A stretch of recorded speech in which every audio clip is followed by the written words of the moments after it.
Oke, baik. Semuanya selamat sore semuanya. Pada saat ini Abang akan menjelaskan topik kata majemuk. Jadi beda dengan kalimat majemuk. Berarti kalau kata majemuk ya berarti kata ya, terdiri dari beberapa huruf di dalamnya. Nah, Abang akan menjelaskan yang pertama mengenai kata majemuk. Kalau berbicara kata majemuk, ingat bahwasanya majemuk itu artinya bukan hanya satu, berarti lebih dari satu. Ya, gabungan dua kata atau lebih yang membentuk makna baru. Jadi sekali lagi kata majemuk artinya gabungan dua kata atau lebih yang membentuk makna baru, atau kata lainnya bisa juga tidak dapat disisipi kata yang. Oke. Atau kata kuncinya, kalau kata majemuk tidak dapat disisipi kata yang pada gabungan kedua kata tersebut. Nah, di sini ada namanya kata majemuk endosentris, ya. Kata majemuk endosentris itu artinya kata yang melekat di dalamnya atau gabungan dua kata itu memiliki inti. Nah, jadi endosentris ya. Nah, kalau dia memiliki inti bisa nanti ada kata majemuk verbal. Kata majemuk verbal ini artinya kata majemuk yang memiliki intinya adalah kata kerja. Jadi catatan yang harus kita pahami dalam kata majemuk ini adalah ada nanti yang namanya ada yang disebut nanti hukum dalam bahasa Indonesia itu hukum M, ya, hukum M, dan hukum yang namanya D atau hukum D dan hukum M, ya. M artinya di situ sebagai atribut atau menerangkan, D sebagai inti atau sebagai diterangkan, ya. Jadi itu kuncinya pada kata majemuk. Ada yang diterangkan, ada yang menerangkan, ya. Bisa satu saja intinya, beberapa menerangkannya. Oke. Ada kata majemuk verbal. Jadi intinya adalah berkelas kata kerja. Telah lahir. Nah, kalau kita perhatikan bahwa telah lahir ini termasuk kata majemuk verbal karena intinya di situ adalah kata lahir. Intinya di sini adalah kata lahir. Ini D-nya, ini M. Tentu kalau D-nya adalah lahir, dia termasuk kata kerja. Lahir itu berkelas kata kerja. Maka kalau golongan telah lahir itu termasuk kata majemuk verbal, ya. Dalam bahasa Indonesia juga ada kata majemuk nominal, artinya intinya nanti berkelas kata benda, ya. Di sini kita lihat ada kata rumah makan, ya, rumah makan. Rumah makan kalau kita lihat intinya adalah kata rumah, ini intinya, ini D-nya. Makan situ hanya menerangkan saja. Berarti rumah itu termasuk kelas kata apa? Kelas kata benda, ya. Maka rumah makan bisa dikategorikan sebagai kata majemuk nominal, ya. Di sini ada juga kata majemuk adjektif. Berarti kata atau gabungan dua kata atau lebih yang memiliki inti kata sifat. Nah, di sini ada basa sekali. Maka kalau kita lihat yang merupakan intinya di situ adalah kata basa. Basa itu berarti menunjukkan sifat. Maka kelas kata sifatlah basa sekali, atau dalam bahasa Indonesia disebut kata majemuk adjektif, atau ingat dalam bahasa Inggris adjektif di bahasa Inggris, ya. Dalam bahasa Indonesia dia juga termasuk adjektif itu adalah kata majemuk adjektif, atau disebutnya kata majemuk yang intinya, kata majemuk adjektif, kata majemuk yang intinya berkelas kata sifat. Kemudian ada kata majemuk numeral. Kata majemuk numeral berarti number. Ingat aja bahasa Inggris, number itu berarti nomor, ya, bilangan, ya. Berarti ini inti daripada kedua kata tiga ekor, intinya adalah bukan ekornya. Ini intinya. Berarti intinya adalah 3. Berarti termasuk kata majemuk numeral. Nah, begitu. Nah, di dalam kata majemuk juga juga ada pembagiannya, ada kata majemuk endosentris, ada kata majemuk endosentris idiom, idiomatis, ada endosentris atributif. Kalau disebut atribut, berarti atribut ini adalah kata dasar yang memiliki penunjang, yang memiliki sebuah kata yang merupakan penolong daripada kata dasar ini, sehingga dia memiliki artinya. Ada kata acak kali. Nah, jadi kalau ini acak kali ini sebagai atributnya yang mana? Tentu kalau kita lihat adalah kata kali. Nah, kalau kita lihat sudut pandang, nah yang merupakan atributnya di situ adalah kata sudut. Nah, ini sebenarnya sasaran pikirannya. Cuma supaya lebih bermakna kata itu, lebih bermakna kata tersebut atau gabungan kata itu, harus ada gabungan kata yang merupakan atribut, atau harus ada kata yang merupakan atribut di dalam kata tersebut, ya. Hulu balang. Nah, ini dia. Jadi merupakan atribut. Kata majemuk endosentris idiom. Artinya di situ gabungan dua kata yang memiliki inti, tapi intinya adalah sebagai idiom. Idiom di situ adalah makna kiasan, makna yang tidak sebenarnya. Jadi gabungan dua katanya adalah bermakna kiasan, bermakna konotatif, ya. Jadi itu disebut endosentris idiom. Kita lihat di sini, panjang tangan. Jadi panjang tangan termasuk idiomatis, karena bukan bermaksud tangannya panjang sekali, ya. Jadi panjang tangan itu termasuk idiomatis, ya. Naik pitam. Nah, naik pitam juga termasuk kata majemuk idiomatis, ya. Karena gabungan dua kata itu merupakan intinya adalah kata majemuk yang memiliki makna kiasan, ya. Anak emas, begitu juga dia ini, ya. Gabungan dua kata anak emas ini termasuk kata majemuk idiomatis. Tangan kanan, orang kepercayaan, ya. Jadi artinya di situ kita pahami bahwasanya gabungan kedua kata yang bukan bermakna sebenarnya, yang bermakna kiasan, berarti itu termasuk kata majemuk endosentris idiomatis, ya. Berikutnya ada kata majemuk endosentris koordinatif. Nah, koordinatif ini di dalam bahasa Indonesia itu termasuk kata majemuk setara. Setara ini sederajat, sama-sama posisinya. Kalau di sini inti berarti di sini inti, ya kan? Kalau di sini inti berarti juga di sini harus inti. Nah, gabungan kedua kata itu harus memiliki makna yang setara. Bagaimana cara melihat kalau dia setara? Perhatikan saja cara cepatnya. Kamu menyisipkan kata, coba kamu pakai dengan cara seperti ini, sisipkan kata atau serta kata dan, ya. Jadi bisa dengan menggunakan cara seperti ini. Jadi sekali lagi, untuk membuktikan kalau itu kata majemuk endosentris koordinatif atau kata majemuk setara, maka sisipkan kata atau serta kata dan tadi. Salah satu dari sini, ya. Suami istri. Suami istri itu termasuk kata majemuk endosentris koordinatif. Kenapa? Karena bisa kita masukkan kata atau serta kata dan tadi. Suami dan istri pergi ke pasar. Bisa kita buat dalam bentuk kalimat supaya kita bisa memahaminya dan jelas yang merupakan kata majemuk apa dia.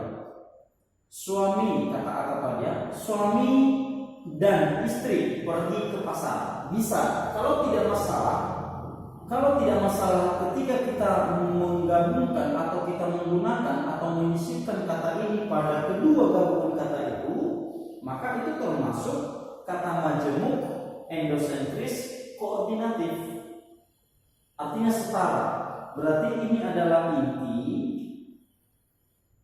ini suami juga merupakan inti, ini adalah inti. Artinya bisa berdiri sendiri kata tersebut.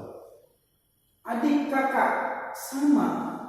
Adik atau kakak yang pergi ke pasar, adik atau ibu yang pergi, adik atau kakak yang pergi ke pasar. Adik dan kakak pergi ke pasar. Jadi intinya di sini dua-dua, ya, ada dua inti. Jadi ini setara namanya. Setara itu koordinatif dalam kata majemuk di dalam bahasa Indonesia, ya. Bongkar muat. Bisa nggak kita sisipkan kedua kata ini? Bongkar atau muat barang itu bisa. Bongkar dan muat barang itu nanti. Nah, kedua kata tersebut ketika kita bisa menyisipkan, berarti itu termasuk kata majemuk endosentris koordinatif. Jadi dua-duanya adalah inti, ya. Begitu juga kata siang malam. Siang malam termasuk kata majemuk apa? Ini koordinatif juga karena setara dia. Bisa kita sisipkan kata atau kata dan serta kata dannya. Siang dan malam apotek itu dibuka, tidak masalah. Siang atau malam apotek itu dibuka, maka ini berarti termasuk kata majemuk endosentris koordinatif. Kita lanjut, ada yang berikutnya, ada kata majemuk endosentris subordinatif. Jadi dalam bahasa ini ada disebut juga istilah lain adalah kata majemuk endosentris subordinatif, atau istilah lainnya kata majemuk bertingkat, kata majemuk berlawanan. Nah, ini namanya istilah-istilah lain ini harus kamu ingat. Nah, kalau tadi subordinatif, kalau koordinatif kata majemuk setara, kata majemuk sederajat. Jadi mau nanti di soal bude tidak langsung dia minta istilah seperti yang kita jelaskan. Mau nanti dia menggunakan permintaan kalimat atau kata-kata istilah lainnya.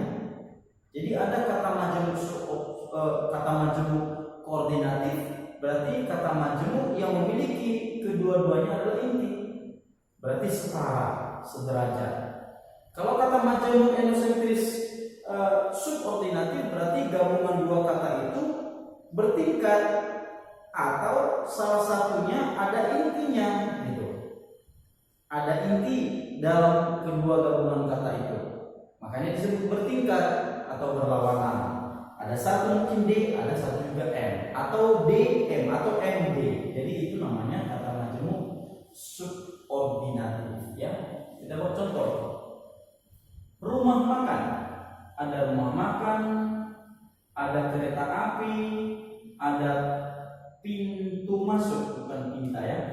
Pintu masuk. Nah, ada pintu masuk. Oke. Rumah makan. Rumah makan berarti kalau kita lihat apakah termasuk subordinatif atau bukan. Kita lihat rumah makan ini intinya mana? Rumah, ini intinya. Ya kan? Dia pergi ke rumah makan, rumahnya intinya. Berarti ini hanya menerangkan. Oke. Kita lihat kereta api. Dia naik kereta api, yang dinaikinya keretanya atau api? Tentu kereta yang dinaikkan. Berarti kereta di sini inti. Ya kan? Pintu masuk. Dia mencari pintu masuk, yang dicarinya pintunya atau masuk? Tentu pintu dulu yang dicari. Maka kalau kita pahami contoh ini, berarti di sini semua bagian daripada yang di sebelah sini adalah menerangkan atau atribut, ya. Sementara di sebelah sana adalah intinya, ya. Jadi di sebelah sini tadi adalah atributnya, sebelah sini, sebelah sana adalah inti atau D, ya. Sebut dia D. Oke. Nah, jadi diterangkan, menerangkan. Bisa menerangkan, bisa. Kita buat contohnya, ada misalnya Perdana Menteri. Kalau kita cari Perdana Menteri misalnya, kita buat contohnya Perdana Menteri. Nah,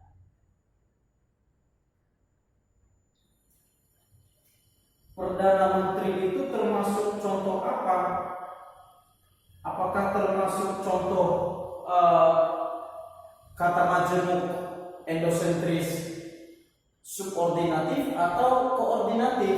Nah, lihat Perdana Menteri. Jadi di sini tadi semua D. Apakah boleh juga dengan MD? Boleh. Cuma kita lihat, ya kan, termasuk kelas kata apa dia atau jenis kata apa ya. Nah, Perdana Menteri berarti kalau kita lihat di Perdana Menteri ini intinya mana? Perdana atau Menteri? Intinya adalah Menteri. Berarti menerangkan dulu baru diterangkan. Nah, inilah intinya. Berarti termasuk contoh apa? Sama juga seperti di sana. Termasuk contoh kata majemuk endosentris subordinatif. Nah, bertingkat dia. Karena ada M-nya dan ada D. Nah, ada bang semuanya, jadi jangan hanya patokannya DM. Bisa juga MD. Yang penting ada satu intinya, itu termasuk bertingkat. Nah, ada nanti yang disebut kata majemuk eksosentris. Jadi kata majemuk eksosentris ini dia katakan bahwa kata-kata yang memiliki konjungsi atau preposisi. Dalam arti ini, kehadiran kata bantu itu adalah semakin memperkokoh makna dari kalimat itu. Contoh ada di sini. Di kantor. Ayah berada di kantor. Maka kalau dilepaskan salah satu unsur ini, kita lepaskan unsur daripada kata preposisinya, ayah berada kantor, maka tidak bisa berdiri sendiri, tidak bisa mewakili, tidak memiliki inti. Artinya di kantor di sini termasuk kata preposisi. Berarti preposisi itu bagian daripada kata majemuk eksosentris, ya kan? Jadi tidak bisa mewakili kalau kita lepaskan, ya kan? Begitu juga ini kalau kita lepaskan kata kantor, ayah berada di, nah tidak jelas maknanya. Jadi adik-adik semuanya, kata majemuk eksosentris itu artinya kata yang salah satunya kalau dilepaskan tidak dapat berdiri sendiri. Berarti itu namanya kata majemuk eksosentris. Jadi dia memiliki kata bantu untuk memperjelas makna daripada kata dasar yang melekat pada kata bantu atau konjungsi tersebut, ya. Nah, di sini ada contoh yang sudah sediakan atau yang sudah bertulis. Coba perhatikan dia bilang mereka berpangku tangan dalam peristiwa itu. Tentu berpangku tangan kita pahami bahwasanya bukan makna yang sebenarnya, ya, bukan makna yang sebenarnya. Lalu kita lihat kata majemuk berpangku tangan di atas termasuk. Nah, termasuk apa dia? Apakah idiomatis atau romantis atau eksosentris, endosentris, pragmatis? Nah, kalau kita perhatikan, karena yang sudah kita pelajari tadi adalah ada kata majemuk idiomatis, maka inilah termasuk idiomatis, ya kan? Idiomatis itu artinya gabungan dua kata atau lebih yang memiliki makna yang tidak sebenarnya atau komutatif. Jadi itu namanya idiomatis, ya. Nah, jadi itu jawabannya. Jadi kemudian di soal juga yang pernah ditanya adalah kata majemuk sekolah. Nah, kalau berbicara mengenai kata majemuk sekolah ini, berarti fokus di sini saja, ya. Fokus di sini. Jadi ada syaratnya atau ciri-cirinya. Yang pertama yaitu jenis katanya harus sama, jumlah katanya harus sama, kelas katanya harus sama. Nah, jadi kita buat contoh, ya kan? Ada misalnya kita buat contoh yang lain, ya. Abang hapus saja nih. Jadi sebelum kita jawab contoh di sana abang coba buat dulu contohnya di sini, ya. Kata sekolah, kata majemuk sekolah. Coba kita lihat apakah sekolah mereka. Kalau abang buat kamar mandi, oke, kamar mandi dengan tempat tidur. Nah, kita lihat apakah sekolah atau tidak. Jenis katanya harus sama. Jenis kata sama itu kita lihat dari polanya. Jadi polanya sama. Berarti mana inti daripada kamar mandi? Berarti intinya D, kamar ya. Ini menerangkan. Tempat tidur intinya tempat, berarti D, M. Berarti dari jenis kata polanya atau pola harus sama. Berarti jenis katanya adalah satu inti di sini, satu menerangkan. Satu inti, satu menerangkan. Berarti ini syarat yang pertama sudah disebut layak. Yang kedua, jumlah katanya harus sama. Kita lihat di sini kamar mandi 1, 2, tempat tidur 1, 2. Jadi sama-sama memiliki jumlah kata yang sama atau memiliki jumlah katanya 2, kan gitu. Syarat yang kedua sudah lulus. Yang pertama tadi sudah. Yang ketiga kita lihat. Nah, di sini kadang-kadang terdapat soal-soal yang dia mengecoh kita. Jadi di dalam kelas kata ini bisa saja sudah sama jumlah katanya. Jumlah katanya sama, bisa saja pun jenis polanya sama atau hukumnya sama, ya kan? Tetapi bisa saja di ketiganya tidak.